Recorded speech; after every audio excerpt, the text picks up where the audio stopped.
Hi అండి. మన తెలుగు వారికి సుపరిచితమైనటువంటి పిండి వంటకమైన పూర్ణాలని ఎలా తయారు చేయాలో చూద్దాము. నేను ముందుగా ఈ విధంగా పచ్చిశనగపప్పుని నానబెట్టుకున్నానండి. నానబెట్టుకున్న తర్వాత కుక్కర్లో వేసి మంచిగా ఉడికేంత వరకు ఉడకనిచ్చి, అదే టైంలో బెల్లం సిరప్ను కూడా తయారు చేసి పెట్టుకున్నాను. అవి ఉడికిన తర్వాత దాన్ని మెదిపి ఈ విధంగా బెల్లం సిరప్ నెయ్యి వేసుకొని దగ్గర అయ్యేంత వరకు సన్నని ఫ్లేమ్లో ఉడికించుకున్నాను.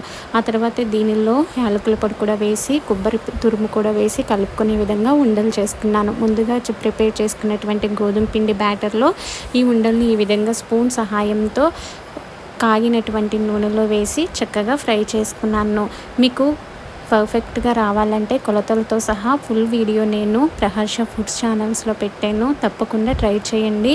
బ్యాచిలర్స్ అయినా, ఫస్ట్ టైం పిండి వంటలు చేసే వాళ్ళైనా చాలా చక్కగా చేయగలరు. థ్యాంక్ యూ అండి. Thank you all.